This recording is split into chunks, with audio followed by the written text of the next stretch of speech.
गोपाल, मोरी पहना भैया के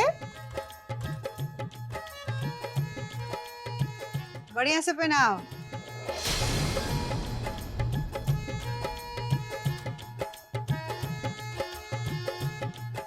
ले पंडित जी। सिंदूर कहाँ बा? हाँ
तू? अरे बिटिया, रितु,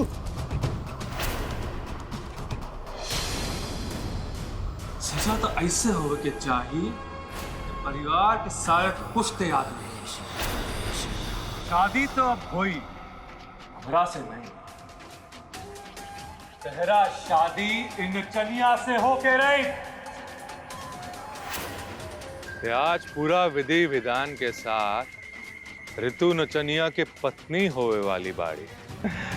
लेकिन वीडियो मैडम, हम नागेश बानी, नागेश।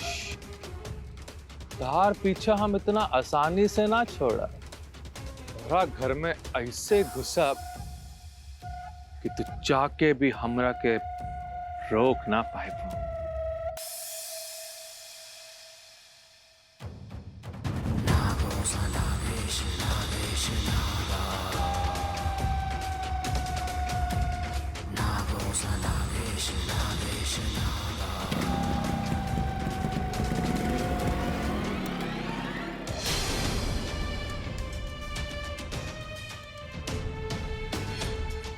पंडित जी, बहुत दिन पहले हम ऋतु जी के मांग में सिंदूर उनका मर्जी के खिलाफ लगेले। ओकरा बाद उनकरा के बहुत गहरा सदमा लगा। शायद अभी तक ले वो गहरा सदमा से निकल ना पाई। वो सिंदूर देख के उनकरा के पुरान बात याद आ गई, फिर वो बेहोश हो गई। हम ऋतु जी के दुख और ना देख सकिले। हमरा से कुल सब ना हो पाई। कैसे ना होई? होई, अब पूरा विधि विधान के साथ शादी होई। हमरा औरो कोनो तमाशा ना चाहिए। मिथिलेश कह देतन, जल्दी से एकरा मांग में सेनूर भरा और जल्दी से बियाह पूरा करा। बहन जी, हमार ऋतु पे रहम खाई। वैसे बेचारी अभी सदमा में बा। एकर बाबूजी अस्पताल में मौत और जिंदगी से लड़ रहा बारे। सिंदूर देखला के बाद ऋतु के जख्म ताजा हो गई। हम तो कहता नहीं कि पहले ही सिंदूर तो भरिए गई बा, तो बेहतर यह हुई कि जौन रस्म बाकी बा ओकरा के जल्दी से पूरा कर लिहल जाए। वाह भाई साहब वाह, खूब बात करत है। अरे रउआ का, रउआ घर के लड़की तो हमरा घरे आ जाई, झेलब तो हमनी के नु। ऐसे ही आधा अधूरा बियाह करके रउर भगनी आई रही तो हमरा घर के इतना तमाशा बनैली। ये आधा अधूरा बियाह के चक्कर में हमरा बेटी चैताली के गाँव ना रुकल बा। हम केहू के कुछ ना सुने। अभी हमनी के मंदिर में बानी सन, पूरा विधि विधान के साथ ही शादी हो जाए दिले। हम बोलब तो बाउर लगी, लेकिन सिंदूर दिखा के रस्म के नाम पे ऋतु के पागल बना दिया जाए। अरे हमनी के तो मकसद रहला कि आधा अधूरा शादी के पूरा करे के ना। अब बहस करे से का फायदा? पंडित जी रउए कुछ निर्णय ली। ऐसा आधा अधूरा विवाद हम पहले नइखे करौले बानी। हमरा के गुरुजी से पूछे के पड़ी। वो बनारस रहेलन, हम अभी उनकरा के कॉल लगा बतानी।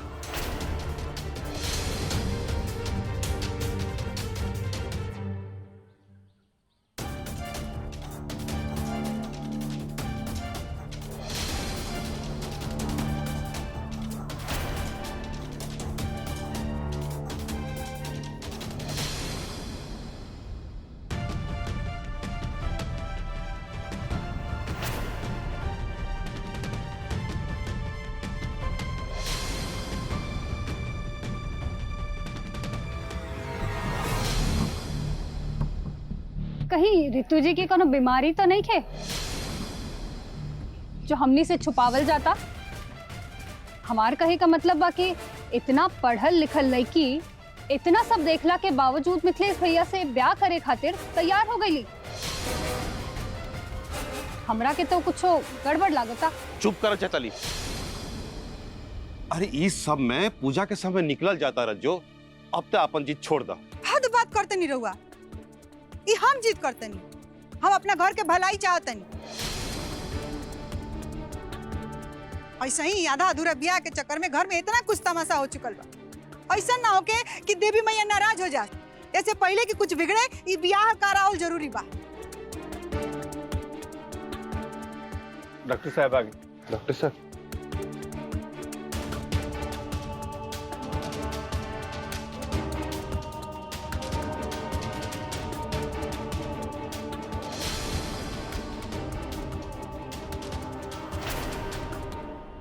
डॉक्टर साहब ठीक से जांच करी और बतावा कि इनका के कोनो बीमारी तो नहीं थे। हम ठीक कहते नीना बड़की माई। अब रहुआ ये तो ना चाहिए कि कोनो बीमार लड़की के ब्याह मिथिलेश भैया संगे हो जाए।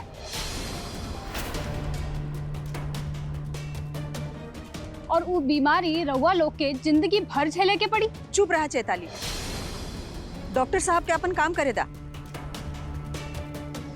का भइल रे? वो डॉक्टर साहब, हम रितु जी के सिंदूर लगावे जात रहनी और वो अचानक बेहोश हो गई। पता ना ओकरा बाद का भइल, हमरा कुछ समझ में नहीं आया।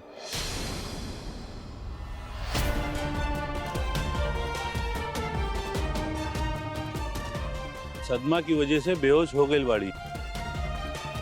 अक्सर जौन चीज से आदमी के सदमा लगेला, अगर वो दोबारा होके सामने आ जाला ता दिमागी झटके से आदमी बेहोश हो जाला। जौन चीज से इनका सदमा लागेल बा ओकरा के इनका से दूर रखी, नाता इनका मानसिक हालत और खराब हो सकेला। चिंता करने की जरूरत नहीं, बेहोश हो गई। ये तो बहुत बढ़िया बता दिला ये डॉक्टर साहब। मिथिलेश के पाला अगर एगो पागल लड़की से हो गई तो ओकरा खातिर ए से बुरा का हुई। बहुत बढ़िया। अरे ना ना डॉक्टर साहब, अरे ऐसा ना कोई सो हो के हमरा पतो के ठीक कर दी। अरे कुछ तो उपाय कहो कि एकरा के ठीक होके के। ना ना हमरा पतो के कुछ ना होके के चाहिए डॉक्टर साहब। हाँ ठीक करी।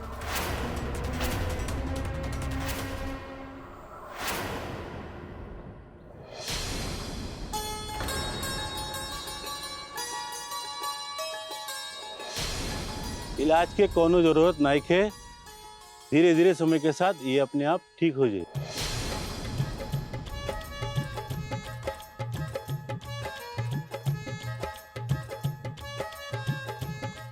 गुरुजी कहले बाड़न कि एक बार सिंदूर हो चुकल तो दोबारा मांग भरे के जरूरत नहीं खे। काहे कि शादी तो वही आदमी से होता जो इनकरे मांग में पहले सिंदूर भरे रहे। बहुत बहुत धन्यवाद पंडित जी। अब आगे की रस्म शुरू करवाएं।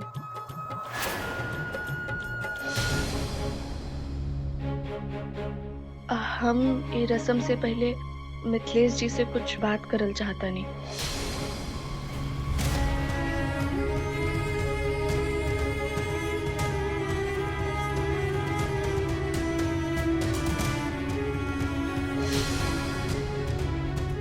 अब ई मिथिलेश भैया के का पट्टी पड़ावे जाते नहीं। चुप कर। जब मुंह खोले ले बकवासे करे।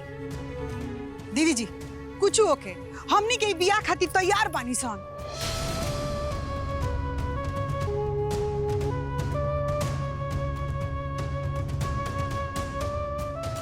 रितु जी, अगर कोनो परेशानी के बात बा तो आप हमरा से बता सकिला।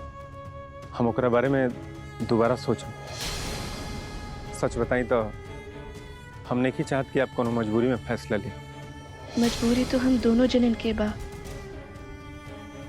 और ये मजबूरी हम दोनों जन बहुत अच्छी तरीके से जाने ली। हम दोनों जन के खातिर ये ब्याह बहुत जरूरी बा।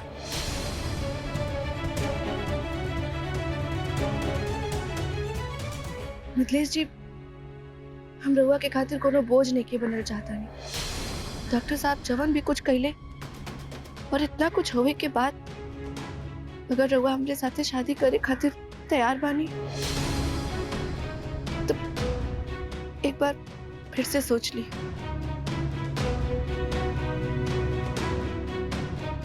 रितु जी, हम सोच ले लेबन। चलिए।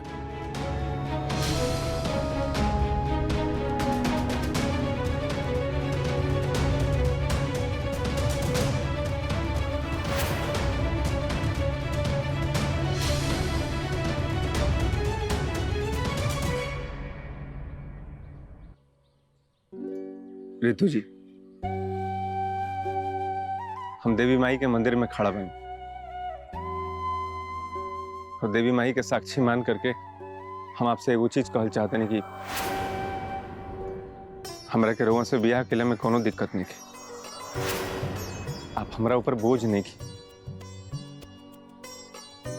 भले ही हमनी के मजबूरी में ब्याह करते नहीं जाए, लेकिन ये बात सच बटे कि जितना हम मजबूर बने उतना ही रहो मजबूर बने। रितु जी, आप हमरा पर भरोसा करिए। रहो हमरा तरफ से निश्चिंत रहे।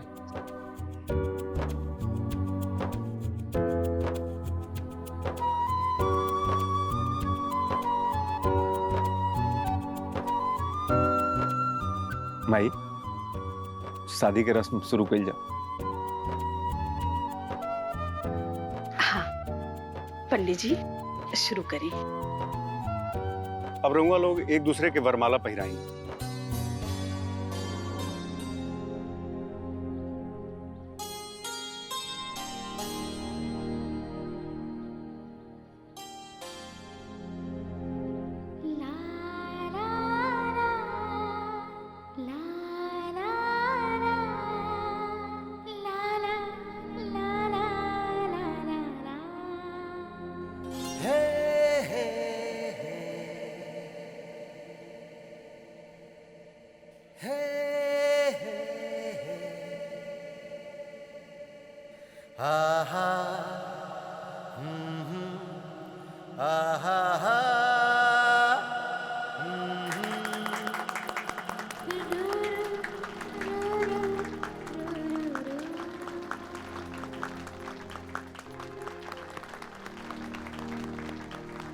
अब वर वधू 7 फेरा ली हैं।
अब फेरा संपन्न भइल।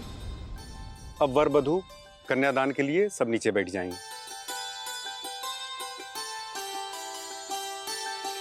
मामा जी कन्यादान का रस्म पूरा कराएं।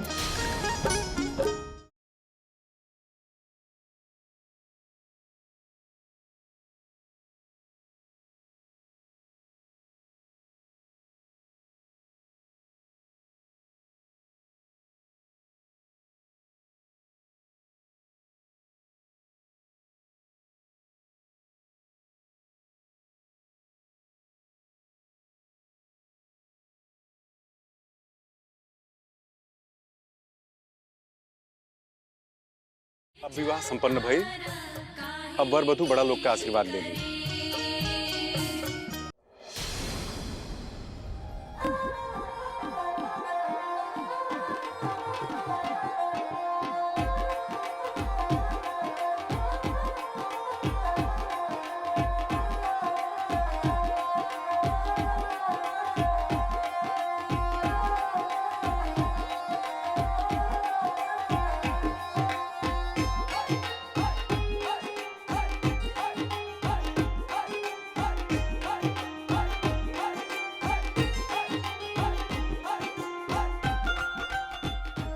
खूब खुश रह लो।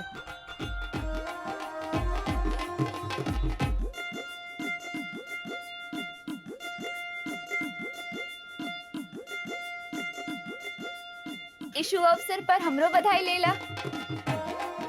प्रीति,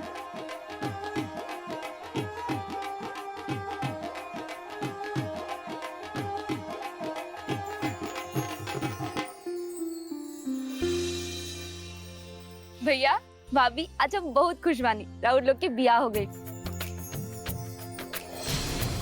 पर हमरा के तन की माफ करिया, आवे में देर हो गई। चलो समय पे आ गई हुआ, ना तो आज चाची से भर पेट सुनिए ले रहती।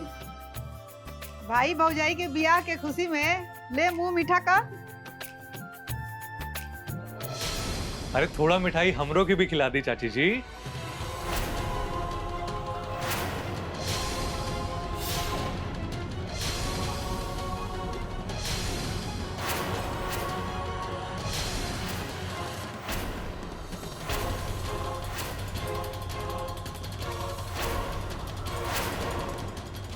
नागेश, तू ही हमा और तारा के ये बुलौले के बाद हम पूछा नहीं तारा के बुलौले भाई हमा जैसे चल जाए जैसे यही में भलाई बटता ना तो हमारा से बहुत गलत हो जाए। जा यहाँ से, जा यहाँ से। अरे भैया हम यहाँ कोनो गलत इरादे से नहीं किया आयल बानी। वो सड़क पे प्रीति जी के बैग छूट गए रहे, जाओ हमरा के मिलल रही। बस ये बैग लुटावे खातिर हम यहाँ आयल बानी। प्रीति जी अमानत। थैंक यू नागेश जी। प्रीति, तू जाना तो रुकी के हम तारा इनका बारे में कुछ नहीं के पता। का जरूरत रहा इनका से मिलना? भैया ऐसा कुछ नहीं के, वो बाजार में। अरे मिथिलेश बाबू, आज इतना खुशी के मौके पे ये सब बातें का फायदा? आज तार ब्याह भइल बाप, एंजॉय करा। ऋतु जी लोगों के बहुत बहुत बधाई। पिछली बार ब्याह अधूरा रही, पर आज तार ब्याह पूरा हो गई। भैया आज इनका के कुछ मत बोला, आज ही हमारी इज्जत बचेले बाड़न।